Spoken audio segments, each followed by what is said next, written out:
Hey kids, this is Aaron from the podcast that wouldn't die, and Kevin and I use Zencastr. You think you're better than us, that you're using something else? You're wrong. Zencastr's the place to be. Who are you to deny it? It's now super easy to record a podcast with Zencastr. Log in using your browser and start recording a high-quality podcast right away.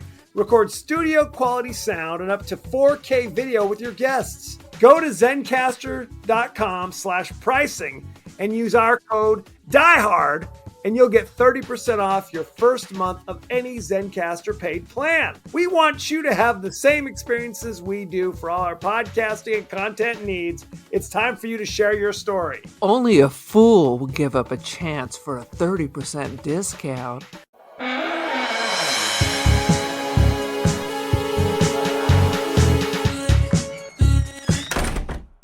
In 1936, a stranger came to Town Creek We were told you were a historian. on a quest for an ancient stone They were here. Our ancestors.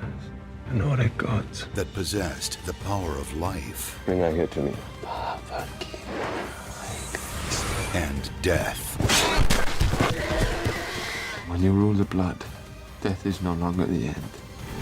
Welcome to the latest episode of the podcast that wouldn't die. I'm your host, Kevin. With me, as always, is Aaron. How do? This week, we're discussing the horror classic, Blood Creek, starring Henry Cavill, Michael Fassbender, and others. Most people have never seen And this all movie. the rest. This is a hidden, I was going to say hidden gem, but I don't know if that's correct. It's directed by Joel Schumacher. I mean, this is a real movie, but evidently Is no. it? Is it really? Unclear. Really, it looks super cheap, and then I realized it's just fucking 4K TV. I'm never gonna get a 4K because it looks so weird. It's not that. Okay, there's a setting. What on the is it? Why does it look like a soap opera? Why does it look like it's on video? There is a setting on. The setting is make it shitty. Yes, there's a Shitty, setting not on. shitty. There's a setting on all HD TVs that you can put it on where it kind of makes it look like it's filmed on video, like you said, like a soap opera. And people hate it, and I love it. I love it. It makes it look like 4K. It looks like it's full moon, direct to video, from video to video. it's not just 4K. They have it on HD. Any HD TVs have this setting as well, and it's like called video scrubbing or something like that. Video remember what it's called. scrubbing. Why is that? First of all, that sounds like a warning. Warning, we're about to scrub your video. Doesn't that I mean like it. delete, erase, destroy? Destroy. We're going to destroy the video quality. I admit my thing is strange. I put you can click a button called sports mode, and it does that, and that's what I like. I like it. I like to look like that. Not so. cinematic, although calling this a cinematic feature feels like a lie. It's each week on the podcast we discuss guilty pleasures and forgotten classics of the horror and sci-fi genres with a comedic twist. Aaron, what's the latest with you? Spending money like it's just pouring out of me, like I got a gunshot wound, like an undead Nazi came after me, took a For chunk reals. out, and money is now just pouring forth. Now, when I say that, it's because mostly I'm spending stuff on myself because it's Black Friday. I was gonna say Christmas shopping, but not Christmas shopping. Just buying. I was stuff for like, yourself. that's it, I'm done. I finished my order and I sat down, gonna relax, and I realized I haven't bought gifts for anybody else. Our parents, my children. I'm like, I It's a ordered my thing. Christmas cards. I got some pants for my son. Oh shit! Back Oh, to the drawing shit. board. Back Wah, we wah. go. Such is life. Such is life. No, we were in. You don't want to spend all your money before the first actually has arrived. I get paid early for some, around the holidays. They always push our paycheck earlier. Mhm. And then I realized it's not even the first yet. I was like, oh, Right. No, on our vacation, we were up in Big Bear for the week, as you know, and Becky was just online doing all the Christmas shopping just to get it done. She's very organized. I was reading a book. So, Lordy. yeah, good stuff. Good stuff had by all. We just celebrated Thanksgiving. This is probably coming out, I don't Oh, know, did Arbor you? Day. I know. I'm telling the Who'd you home go? audience. Who'd you have it with? With you among others, Aaron, if I'm being honest. We did a, what was it called? A casual, kick it casual Thanksgiving. Was that the Kick it theme? casual, sweats or jammies. That I think, and yet very formal settings and centerpieces everywhere. that is true. Sarah can't help herself. The And presentation. charcuterie. I mean, and she does a good job. It always looks really Yeah, it nice. always looks amazing. Yeah, totally. But I don't dislike the kick it casual. I was wearing my, PJ bottoms and the whole thing. I was wearing a tank top, sleeveless tee, because that's how I kick it casual. What? I almost said something too. I'm like, dude, do you just have a closet of sleeveless tees? Yes, I do. I have I have a closet of sleeveless tee. Now, traditionally, I don't wear them out of the house. They're just for me kicking it casual. But if you tell me this party's That kicking doesn't casual, sound right. I feel like I see you in it. Do you work in the sleeveless tee? I mean, well, I also record. I record in the sleeveless tee oftentimes, but yes, I do not go to work in my 6th grade classroom wearing a sleeveless tee traditionally. So it is what it is. Good grief. And here's my problem. Please. Southern California, Thanksgiving, 85 degrees. Yes. I immediately arrived from the frozen north and had to go to like Old Navy and buy a couple of t-shirts so I didn't boil my brain. Well, along with the kick it casual, I dusted off my old Snuggie to wear, and it was 80 degrees. So I had to peel that thing off. I'm like, this isn't going to work. So this is not going to work. I was sweating like a porker on Thanksgiving. Sweet Jesus. Meanwhile, I get halfway home and there is whiteout fog. It literally went from 80 degrees and within an hour it was 48 degrees. I was like, oh shit. You were going to Blood Creek, I think, at that point. I was going to Blood Creek, the bloodiest. Less Nazis, though. I beg to differ. Shall we jump right in? Why don't you give us your 30-second synopsis of Blood Creek? Hitler and the occult. So the idea is that when Leif Erikson showed up, he brought a whole bunch of rune stones, like as ballast, and went into Middle America, dragged them into the Ohio River Valley, and set them up around in people's barns. And the Nazis know this, unsure, but Hitler was pretty sure he needed the help of the occult. Some might say he was already working with the Dark Lord, as it was, to channel the power of the rune stones. You think you could just go to the Norway, like there'd be rune stones there? Or did they take them all from the north and bring them to America? Well, that's not covered. To harness that, they need to harness the power, to help the Third Reich reign supreme. There were questions. Didn't really work out. Didn't work out. There are questions, but I want to go back because I'm the one who suggested Blood Creek, and no one on earth has evidently heard of this movie. No. It doesn't look like a comic book from a fevered boy's brain. And maybe little known fact, Nazis were really fun in the 70s. In the early 70s, there were Time Life series about the Nazis. Boys love Nazis. It was not unheard of for people to doodle swastikas on their bicycles like you were a badass. It was like Nazis and like the rebel flag. You're talking about like bikers. Bikers were into that. No. Not just kidding. No. Are you kidding me? Shut up. Boys were obsessed. Not that they're Nazis, but they obsessed with Nazis, with reading about Nazi atrocities. There are 1,000 just every day you can turn on the History Channel. Those boys are now elder Gen X, which still is a Nazi loop.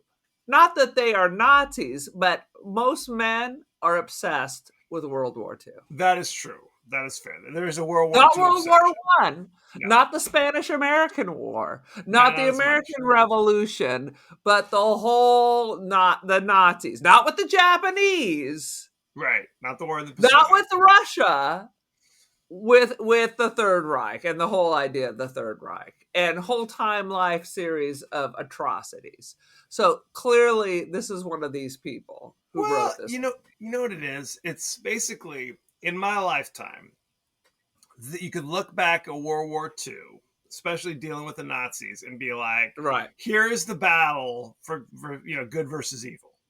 Right? Where you can't look at the Nazis and be like, well, I kind of sympathize, unless you're freaking a Nazi yourself, essentially. They're evil, and we're the good guys, right? It gets fishy when you start looking at, like, the Korean War or Vietnam World War. War One. Right. Well, no one goes back that far. No one cares about No, I taught history and we went over World War One, and I cannot tell you on the final exam how many people discussed the Nazis. I'm like, did I ever say the word Nazi in relation to World War One? Right. We've just spent 2 weeks discussing. Yeah. Right, because World War One was much more like a typical war where it's sticky, where it's not like, here are the bad guys. It was like, frankly, and not to get into a history lesson, we really shouldn't have gotten involved in World War One. It was Woodrow Wilson said famously, it's the war to end all wars. If we get involved in World War One, we can just flip a coin, pick a side, and then we'll be done with it, and then war will be over. And we'll never have to deal with it. Assassination of Archduke Franz Ferdinand. Right. 100%. Anyway, that's neither here nor there. But that's kind of the thing. So, like, in media, if they wanted to have a villain, it was very easy. The villains are Nazis in this one. Raiders of the Lost Ark. They were always German. Look at Raiders of the Lost Ark. Look at everything. It's always Die Hard. The Nazis. Die Hard. They're German. They're not Nazis, but they're German. I've never seen that.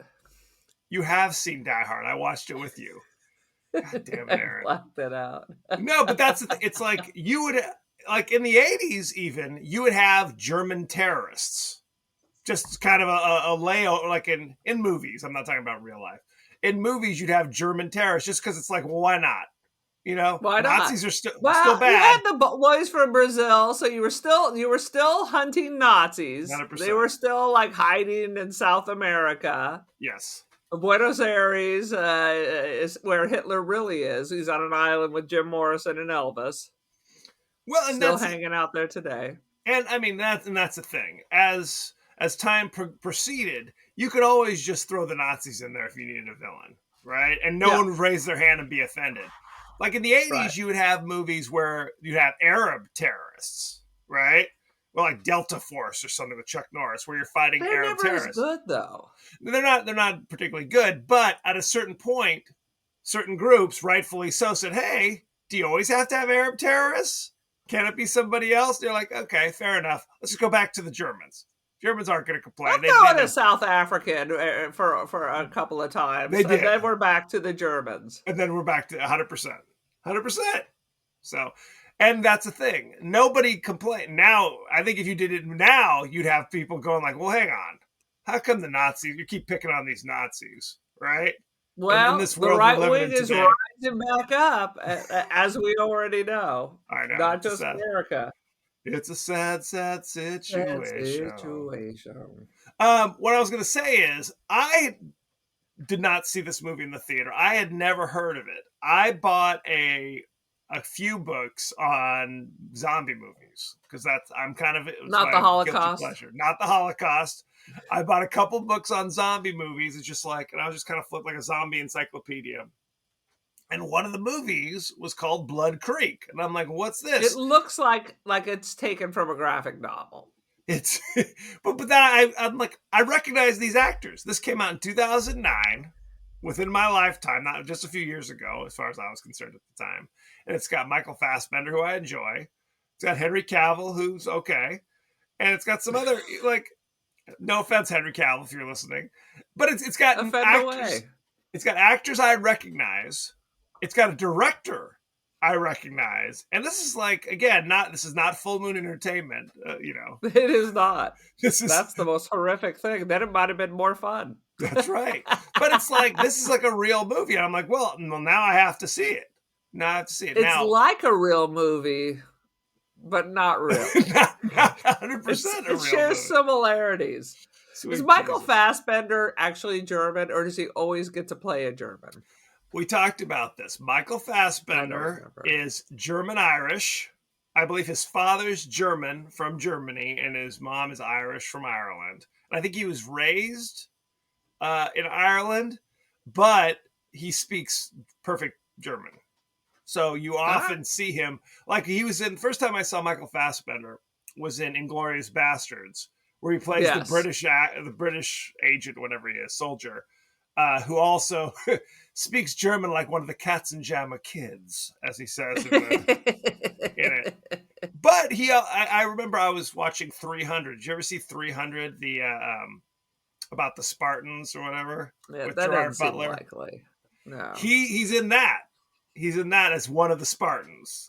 But it's one of those kind of, if you didn't know him, he'd just be some dude in the cast, right? So he's in that as well. Anyway, yes, he speaks German, but he's happy. They made, like, he was in the X-Men, the new class, playing Magneto, who is from Germany.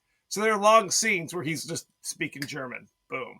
No, I like him in the X-Men. That's one of the few times that I actually wanted to see a superhero movie. I did like the X-Men reboot from 20 years ago. From 20 years ago, sweet Jesus. So to reestablish, neither one of us had seen this walking in the door. This is all brand new. I was like, Dawson's Creek, Dawson's Blood Creek. Now that would have been a film. What's called Dawson's Blood Creek? Well, I was looking. What if Dawson had an old Nazi in his root cellar? 100%. I could have rented this for $3.99 or purchased it for $4.99 on Amazon Prime. So of course I now own Blood Creek, but I'm not sure when I'm going to be dusting off the the video once again, if I'm being honest. Aye. Sweet Jesus. Okay, well, why don't we jump right into the highlights, Aaron? You have a few notes. Why don't you start? Oh my God. I don't understand. So you see Henry Cavill's at home with his abusive father, who blames him because his brother's returned from, I don't know, Fallujah or something, and has disappeared during a trip into the woods. Yes. Blames him. 2 years have gone by. I'd leave that old son of a bitch at home. And yet the whole community thinks he's a wonderful guy. That's all. Maybe Henry Cavill is the problem, considering the whole town seems to love the dad. Maybe there's more to the story. Well, okay. Number one, 5 minutes into this movie, you see Henry Cavill, who is relatively an unknown in this. I think he was in a few things that people may have recognized him from. But he's not as jacked as you're expecting. If you've seen him lately, he's been jacked since they cast him as Superman. Like Arnold Schwarzenegger. Which I never saw. So this may be the first Henry Cavill situation I've ever seen. Well, he's jacked. Like, you see him in things where he's not playing Superman. He was in the remake of The Man from U.N.C.L.E. And where he was never gonna see that trash. That did not do well. Let's just say that. But still jacked. Where it's like he's wearing like a suit. First of all, who's going to see The Man from U.N.C.L.E.? You would have to be like our parents' age to even remember that TV show. Correct. I'm not sure. I mean, I've heard, I kind of remember who was in it, not because I saw it, but that's from 1,000 years ago. Well, you know what it is. It's like there are shows that are like recycled. Mission Impossible. Well, there were shows that were recycled in perpetuity, not just through like remakes and movies, but just reruns. Kiddies, there was a time where there was such a thing called reruns, where you'd watch, flip through the channels. Not just what's happening. Not just what's happening, but you'd be like watching a show where it's like, here's a show that was canceled 20 years ago. I'm still watching Gilligan's Island in black and white, right? Because it's just on. Because they're like, we don't have enough time to create content for all these things, so we're going to rehash Brady Bunch. Brady Bunch, I don't think was even on when I was in my lifetime, but the reruns were. I Right? feel like even I watch the reruns. I'm not even sure. You know, Like, I Love they Lucy. were on. I Love Yeah. Lucy reruns in perpetuity. Certain shows were just carried on decade after decade in reruns. Other shows just disappeared. Like, But boom. let's be clear. There Please. was a time when there were 12 channels or less, Or depending less. on where you lived. Right. So there was no on demand. You didn't rent anything. There was no way to record anything. Right. So that's why we're familiar with old shitty shows from like the 50s and 60s. Yes. Because you watched it because it was on, Because not it was because on. you had a choice. Well, I remember getting up, getting ready for school, and you'd watch Scooby-Doo, Where Are You? Would be on in the morning as you're getting ready for school. Now, What about Captain Kangaroo? I recently learned that Scooby-Doo, Where Are You? The original show, they literally was on TV for 2 years, like 69, 70. What? Okay. And they How could that made be? like 30 episodes or something. And then they just recycled it. Now, later they did other What? versions of Scooby-Doo, but it wasn't Yeah, called Scooby-Doo, Where in Are their You? 90s, they rebooted it. And the tagline was, "This time the ghosts are real." Well, Zombie Island. Scooby-Doo on Zombie Island. That In the was mid- the huge monster. in the mid-70s, they did the Scooby movies with a different theme song. We got it all together for a brand new show. That was a different, but they would kind of put it all together and be like, F it, it's all Scooby. Like in the reruns, they'd just swirl it Right. together. And then like in the 80s, it was Scooby-Doo and Scrappy 2. They did that one. Oh, there was So- Scrappy Doo, which was terrible. It's always terrible when your show suddenly there has to be a baby, or the Cousin Gilmore Oliver. Girls. They got a dog named Paul Anka, and I was like, "What is this?" Paul shit? Anka. That yes, Put your they head had a on my dog they shoulders. named Paul Anka, and that's when you knew that they were on the downslide. You're on the Cousin downside. Oliver. Suddenly, we need a new cast member to jump ratings. 100%. And not only was there Scrappy Poo, there was Grandpa Doo. Do you remember that? There was Scooby Dum at one point. and there was Scooby Dum. And there was Scooby D, This is which was wrong. the girl who was on like one episode or something. There was a whole Oh, Jesus. sweet Jesus. Jesus. Anyway, help us. I don't even know how we got down this rabbit hole. But what I'm trying to tell you is there were used to be reruns. Anyway, Henry Cavill. Oh, that's how. Henry Cavill to the Man from U.N.C.L.E. to reruns. My point being is that the Man from U.N.C.L.E. was never in reruns. So you're right. You'd had to have been around in the 60s watching one of the. It's a James Bond ripoff, is what it was. Anyway, Yeah. neither The here nor there. Saint, Yes. Man from Uncle. Yes. Well, it could be a Mission Impossible. Mission ripoff. Impossible was around for a long time, though. Mission Impossible was Yes. probably on the air for 10 years, Yeah. right? It introduced the world to Peter Graves. And Leonard Nimoy Which was is the on one Man with from Bill Cosby. U.N.C.L.E. That was I Spy with Bill Cosby and Robert Culp. And I only knew Robert Culp because he was on Greatest American Hero. So there you go. Look at what's happened to me. Anyway, They used to what have are we great talking theme about? songs, Blood Creek. Blood Creek. Sweet Jesus. which does not have a great theme song. No, it does not. So Henry Cavill is an EMT. Like you said, he went on hunting with his brother 2 years ago. His brother disappeared in the swamps, which sounds like a bad thing. And his brother reappears now, looking like Williams said he looked like Robin Williams in Jumanji with a long, crazy hair. Yeah, And that's true. So shitty. He absolutely did. And he goes, no questions. I was abducted for 2 years. Get the guns. We're going back to the farmhouse to get revenge on whoever the captors were. Now, And quite frankly, once you see where he was being held, this is so implausible that he could possibly be alive. yes, well, there's a lot going on here. There was I don't know if it was a pre-credit sequence or something earlier in the movie. They established in 1939 there was a youngish German family in West Virginia who get a letter from their Nazi overlords saying, hey, we're sending a Nazi scientist or some shit to you. Give him a room and let him do his twisted experiments in the barn. And they're like, cool. Thanks for letting us know. And then now, smash cut, 2009. So we've met this family. We know there's some Nazi shit going down. Michael Fassbender shows up like with lightning striking behind him, wearing like a leather trench and a fedora, which is that's one like did. As one did. That means he's Gestapo or something, right? That means he's the dude from Raiders of the Lost Ark. Because that's how they roll. Deep state Gestapo. That's how they do. So now it's modern times.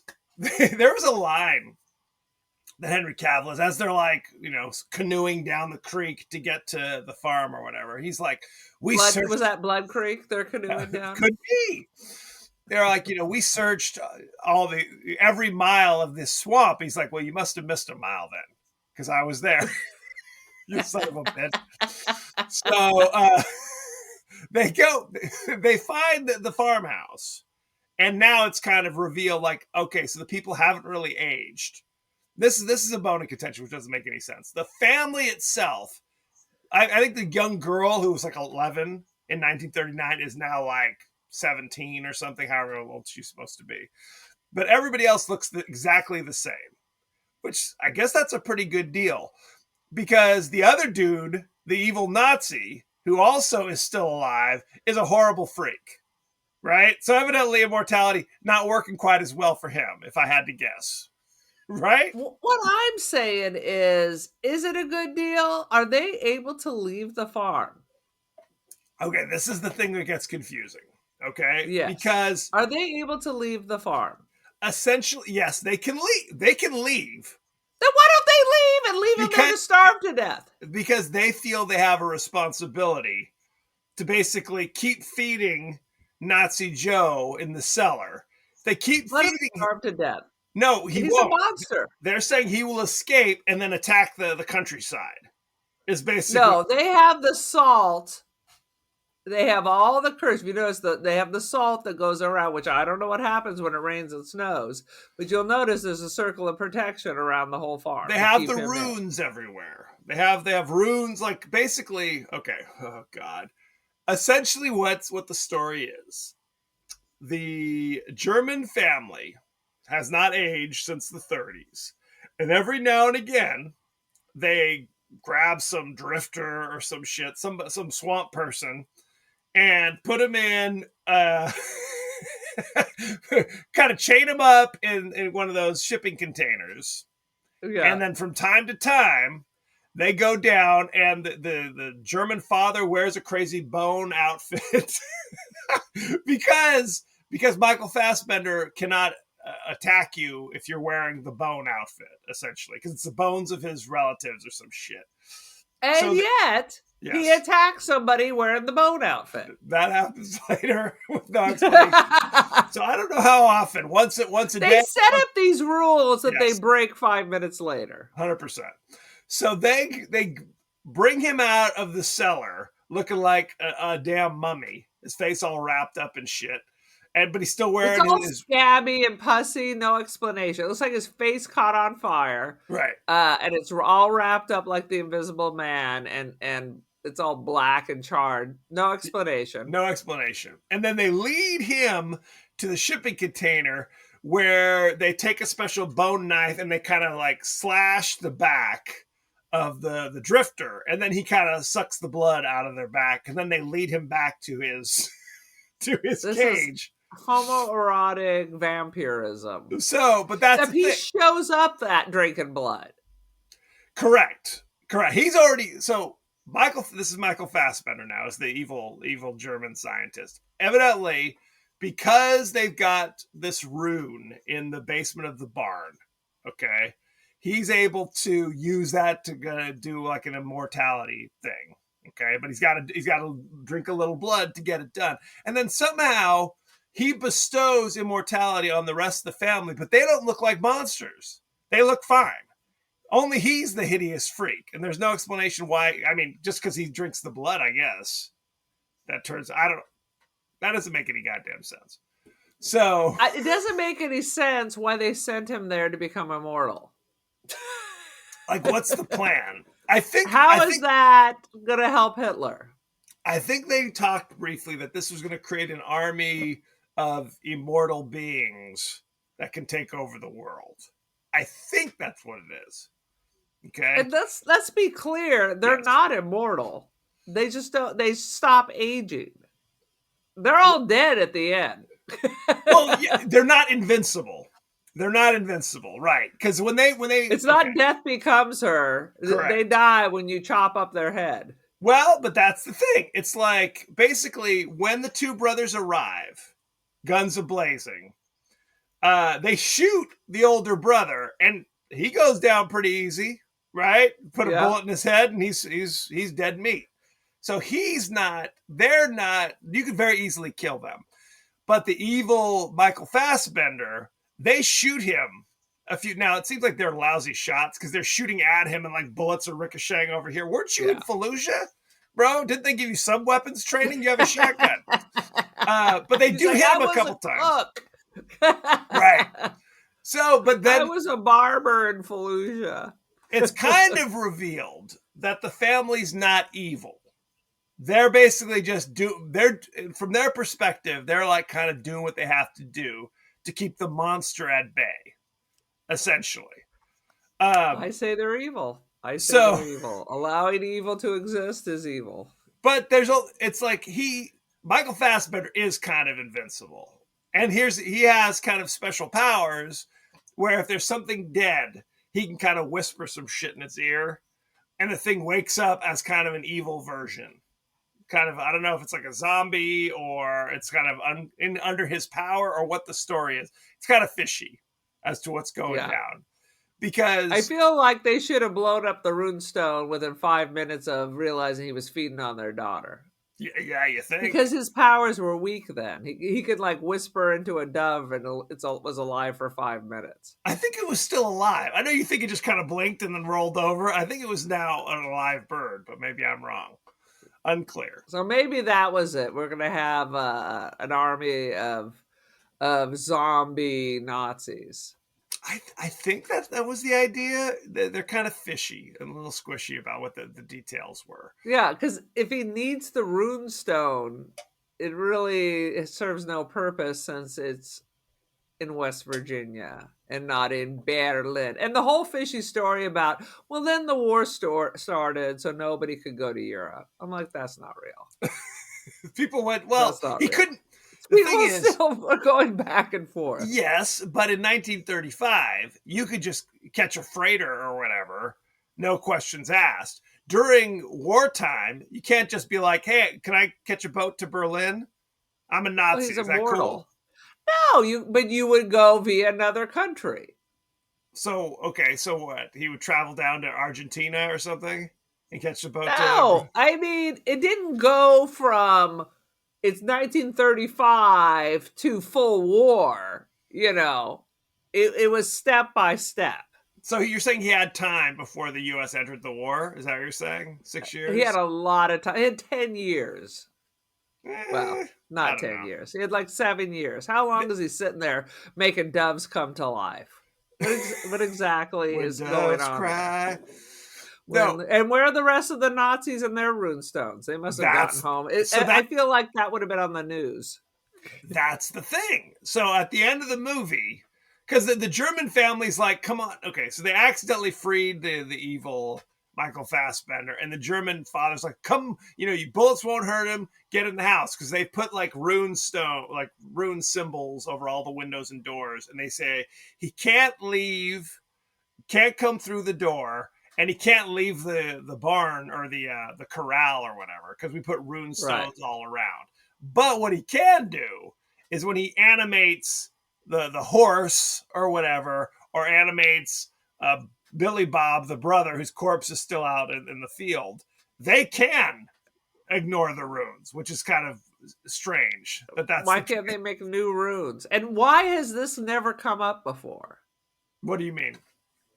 Well, this would seem to be a surprise to all of them. So I guess that they've been good. This is the first time they've defied him. Yes. Well, and they weren't the ones. It was the brothers who came in and started Yeah. effing stuff up. Like The they zombie shot. horses were good. Right. Well, they find, we haven't talked about this. They find Shea Wiggum, who's an actor we've seen in a million things. He's chained up he's the current drifter that's chained up in the shipping container. And they free him. And they bring him into the house. They're all like hiding from evil Michael Fassbender. Michael Fassbender kills a horse, and the demon horse smashes through the window and bites Shea Wiggum and drags him out of the window. Boom. That was great. That was the best part of the whole movie. That was good stuff. So he quite survives. surprised. There are those moments. So again, Michael Fassbender whispers in the ear of the dead brother. He pops up, goes through the front door. And this is the thing that made absolutely no sense. The German father was like, "Oh, my son, I thought you were dead." Even though he's coming up with like the white milky eyes and just kind of staggering. Give me a hug, son. Ridiculous. That was ridiculous. You lived here for the last 70 years. You know how they roll. Okay, this is not a surprise that your now possessed demonic son is coming to get you. Yeah. So, but that's the thing. Every time somebody has died, Fassbender does a little whisper, and then now the person's coming back, like straight up malevolent, trying to get at you. So yeah, and the shit goes down. This movie is crazy. This movie's ridiculous. But again, no one's moving outside of the salt ring. I feel like you just step over there. You can't. Well, and that's the thing. It's just that Michael Fassbender. Just like bring her back. Just step over the line. Say, "Hey, mother effer, what you gonna do now, big boy?" What you? So they've come up with some dim-witted plan where it's just like he can't drink dead blood, only the blood of the living. The blood is what keeps. He's like a vampire kind of situation. I love that the daughter just kept stealing his books and he just didn't care. I mean, it's been 10 years. He doesn't notice that half his books are gone. He's like, nah. Well, he's been living. Why is he cool living in the basement of the barn? Why is he cool with that? That makes no sense. I'd be like, I'm in charge here. I'm sleeping in the master bedroom. You all can sleep in the barn. Yeah. I mean, again, and why did he bring an old bone outfit? It's my only weakness. I will wear this bone outfit for me. What? None of that made any goddamn sense. The bones sense. Of my ancestors. I think it would have been much cooler if he was like, hey, like he had full conversations, but he didn't. He spoke at the beginning, and by the end, he's just a ghoul. Well, he does start to talk more later because he does this weird transformation because the Fassbender reveals that he freed the older brother as kind of a fishing expedition because he knew the brother would be like, "I'm pissed off. Let's get some guns, come in here and kill the German family, essentially. Right. Basically kill his jailers so that he's free to now go out into the world, essentially. That's the idea. This was all like a plan that they had. So he kind of talks later because, again, he comes out. First, he's kind of black and covered it, and then he pulls it off, and you see his kind of withered face. And then later he peels off the withered face, and now he's like Voldemort or something. It was like it made no fucking sense. Yeah, it's nonsense. So you're like, man, you're amazing, dude. This is a great trade with the devil. You get to live in a barn forever. Yeah, awesome. This is your plan. Drifters. That sounds again, great. You sided with the right people. Exactly.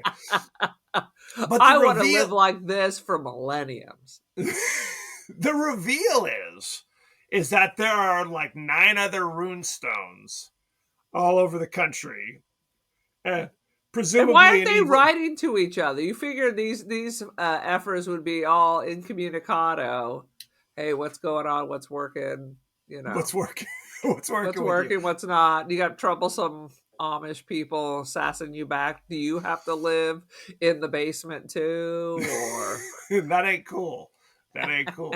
But that's how. So it's almost like the hanging plot thread is Henry Cavill's like got a map. and he's like circling. He's like, okay, so here, and of course, Because what you gonna do, Henry Cavill? You barely survived this. he barely survived under very specific circumstances. They had to take an old bone, grind it up, mix it into his blood in his back where the woman stabbed him, sprinkle it in there so Michael Fassbender could come in, drink the blood with the big chunks in it for so he wouldn't notice, right? And he goes, "Ooh, Right. I'm feeling sick. This isn't too good." How are you going to recreate that scenario? This makes absolutely. Does everybody have a bone suit for the Bone Daddy? with the bone collector. The Bone Anyway. Collector. Any other things you want to talk about with Blood Creek, Aaron?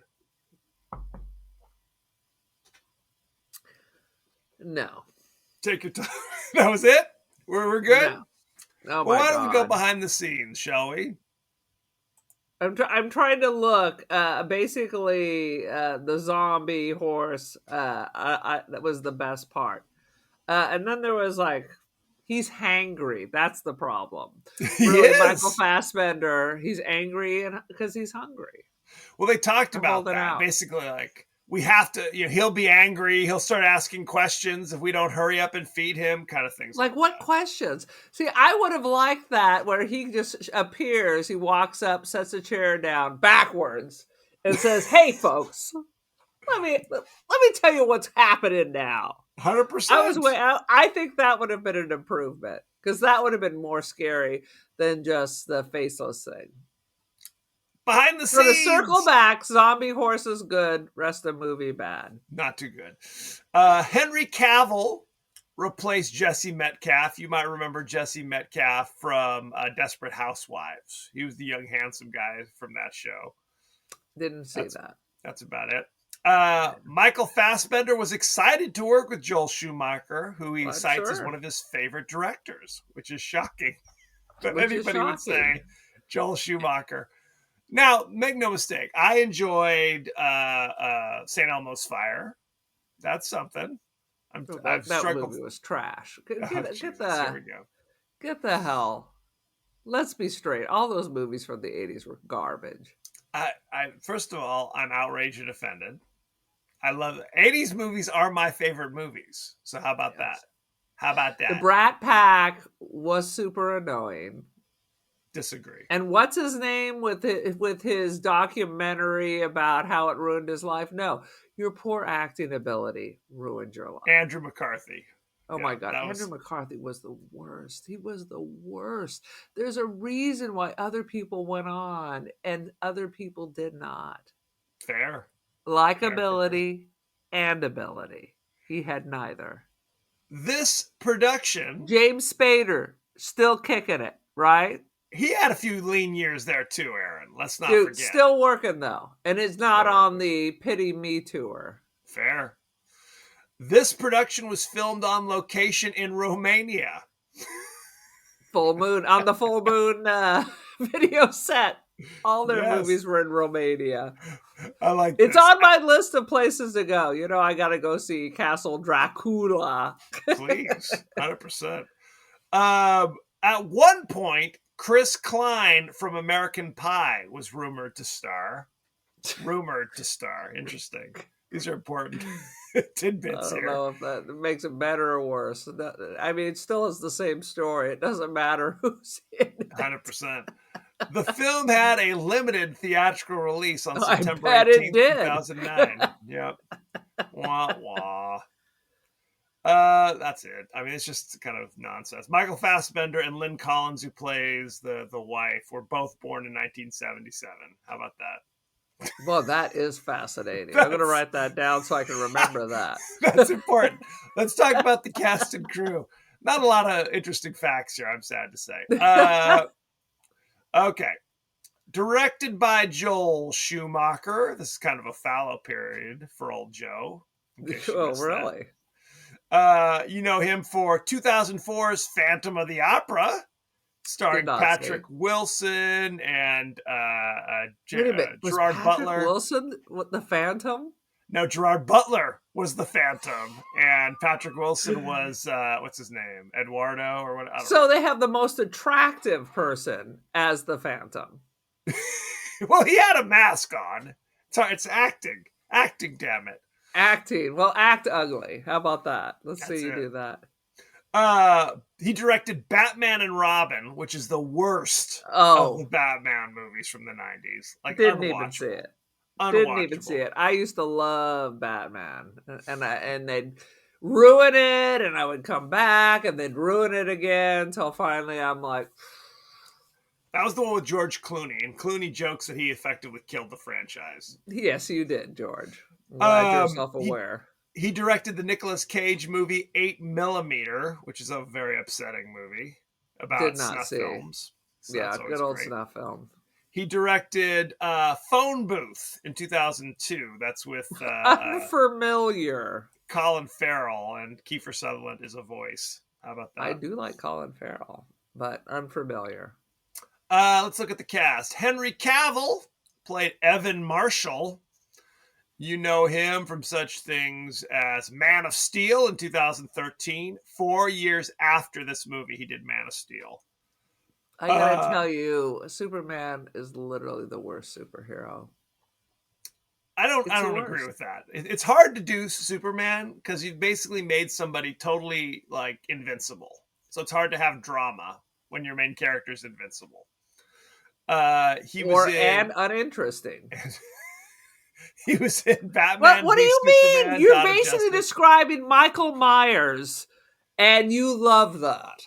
It's different though. If you're a villain and you have it's okay to be invincible. No, because then you're like, oh my God, how are we going to defeat this villain? If you're the hero, then we know you're going to figure it out, right? Can't you just fill a shotgun with bits of kryptonite and blast him at the end? You can, but it's very rare. It's very rare. He's just uninteresting. He was in Justice League in 2017, and he was in Mission Impossible Fallout in 2018. Dominic Purcell, who we have not mentioned, played the older brother, Victor. You know him from such things as Blade Trinity, the third and arguably crappiest of the Blade movies. He was in the remake of Killer Elite with Jason Statham and Clive Owen. I love that it's a remake. I never heard of the original or the remake. The original Killer Elite was Robert Duvall and James Caan from the 70s. How about that? Yeah, unfamiliar. I do like Jason Statham, though. He was in something called Assault on Wall Street, which I'm unfamiliar with. Also unfamiliar. Was that filmed in Romania, too? Probably. And he was in something called Equilibrium from 2002. How about that? Okay. I remember him because he was in 97 episodes of DC's Legends of Tomorrow on the CW. That was a comic book show. How about that? I think this was a comic book show. This would have been a much better graphic novel than a theatrical release. He was also on, I think it was Fox's Prison Break for years and years. I don't know how many times you can break out of prison. Eventually, you're just free. Keep trying. Just keep trying. Once Trump opens up San Quentin again, he can try there too. Absolutely. Michael Fassbender played Richard Worth. Or Richard Worth, if you want to read it phonetically. The evil Nazi. You know him from such things as Shame in 2011. Shame. He was in Prometheus in 2012. He's actually really good in those alien movies. Yes. He's an excellent actor. It's really is. This is nothing for him. He was in X-Men The First Class as Eric Lenscher Magneto. Absolutely. And in 2015, he was Steve Jobs in the movie Steve Jobs. Yeah. Good. I actually never saw that one. I'm going to add to the list. I feel like I saw it, but who knows? Shea Wiggum played Luke, the drifter that they captured. What a name, too. You know him from such things as Take Shelter in 2011. How is that his top thing? How is that his top thing? Risk Cutters, A Love Story, 2006. You know it, don't you? He was in the Liam Neeson vehicle Nonstop in 2014. Never heard of it. And he was in American Hustle in 2013. I've heard of it, never saw it. So it's almost as what you were describing is I've never seen this person in my life, but that is not true. He was in the last 2 Mission Impossible movies. How about that? That's something. Wasn't he in Deadwood? I don't know. Let's take a look here. See what comes up. Let's take a look, because you're describing a stranger to me. Then he was in F1, the movie. How about that? Well, 2 episodes of Righteous Gemstones. About car racing. Get out of here. I don't know. I mean, he works nonstop. He was in The Gray Man. How about that? Did you see that? Oh my God, maybe he is a stranger. I don't even know who he is. F9, The Fast Saga. He's in all the Fast and Furious movies, or most of them. No, never. He was in Vice. I don't know. He's in things. Narcos, 2 episodes. How about that? Well, clearly I've misspelled his name so badly that I did see Narcos. Pedro Pascal is in that. He is. At Kong some Skull point, Island. I was watching it and I realized they were only speaking in Spanish and no longer were putting up subtitles. How I'm was like, your I think I Spanish? should watch the last 2 episodes entirely in Spanish. Okay, why don't we look at the ratings, Aaron, before we run out of our minds here? Right. I had an issue with this on Rotten Tomatoes because there's another movie in 2006 called Blood Creek that kept popping up, and I'm like, this is not right. I had a hard time finding it. For some reason, on Rotten Tomatoes, it is listed as something called Town Creek, which is not correct. I don't know why it's called Town Creek. Doesn't even fucking make sense. Like, no, it's Not like City literally. Creek. They have the poster for the real Blood Creek on the wrong movie. So clearly weird. no one gives two good goddamn about it. There are That's because 5 no one- there are 5 Go ahead. critics, but no top critics. So I'm just gonna pick a couple rando non-top critics. Are you ready? All right. Brian Holcomb of Cinema Blend says Blood Creek is a whole hell of a lot better than any movie called Blood Creek has a right to be. 2.5 out of 5. How about that? It's not even a fucking review. Not a review. Scott Weinberg of FearNet says the best satanic Nazi vampire zombie master flick that Schumacher's ever made. 3 out of 5. That's ridiculous. That is ridiculous. Let's talk to our in-house movie critic, AI Rex Reed, and see what he has to say. Let's go. Blood Creek is a grim, mud-soaked Nazi occult romp where even Michael Fassbender can't class up a plot that plays like Raiders of the Lost Ark, rewritten by a sleep-deprived taxidermist.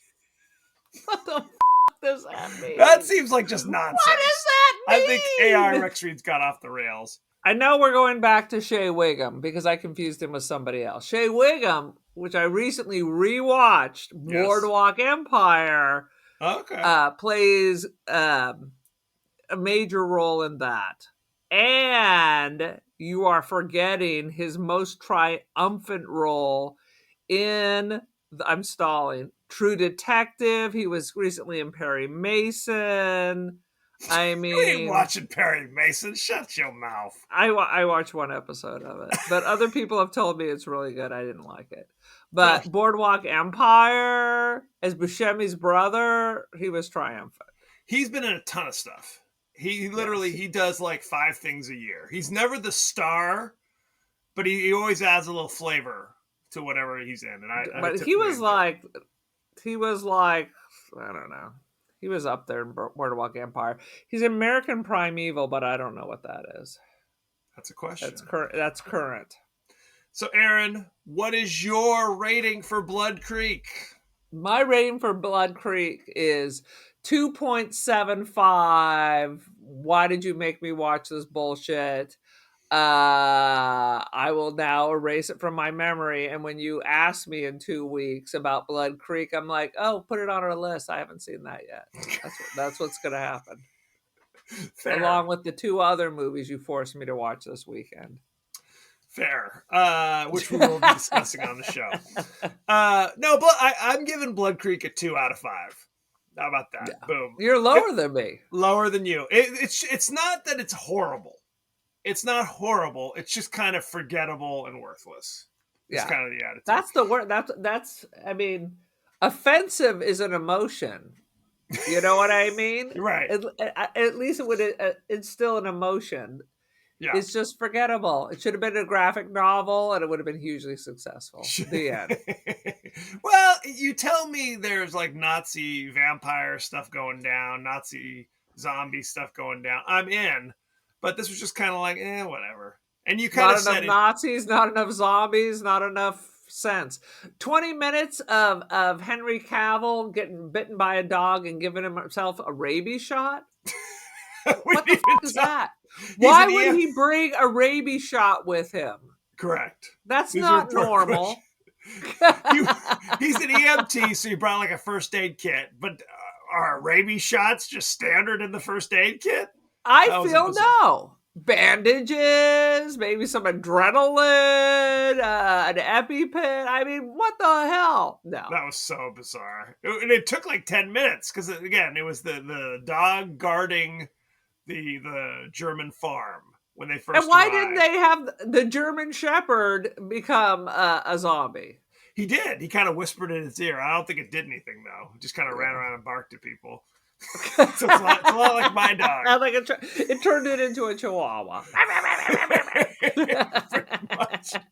Sweet Jesus. Yeah, it's basically forgettable. There's a reason why no one's heard of this movie, despite the fact that we've heard of some of the actors that are in it.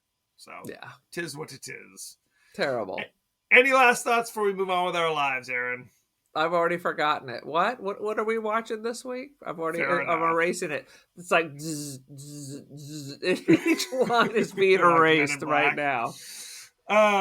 So thank you very much. You can go find us all across social media. We're on Threads, we're on Blue Sky, we're on Instagram, we're on TikTok. You could be watching us on YouTube as well if you want to see our smiling faces. Whee! Here, I'll smile now. Yeah, you can also email us, the podcast that wouldn't die, at Gmail. We are on Apple Podcasts, Spotify, anywhere the finer podcasts are available. So don't forget to like, share, rate, and review. Won't you? Won't you please? Aaron, what is your social media situation?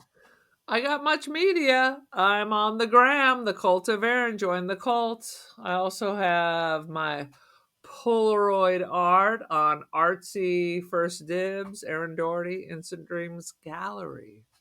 Boom shakalaka. Check it out. Check it out. And now my Polaroid, not that I took, I have a RIP. Oh my God, I'm having a senior moment. Udo Kier. So now my Stephanie Schneider Udo Kier photograph, I'm sure, is skyrocketing. I'll be able to retire soon. R.I.P. Udo Kier. As you know, we like to include our friends and family's thoughts and feelings about what we're doing on the podcast. So, Aaron, what are the streets saying? On the gram, Fanny Farmer wrote to me and wants to know, he said, Aaron,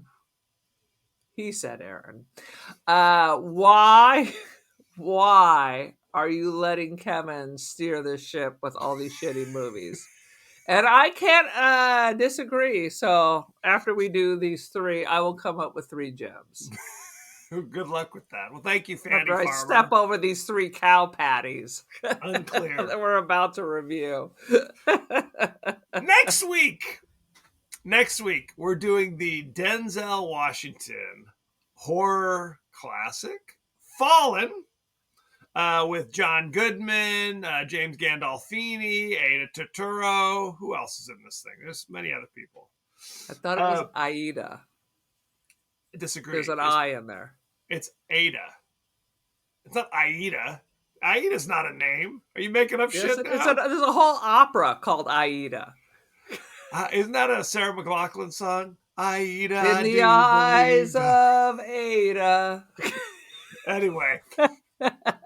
Fallen. How can you watch Fallen? Tubi with ads for free. That's how we watch it. Lots of random ads.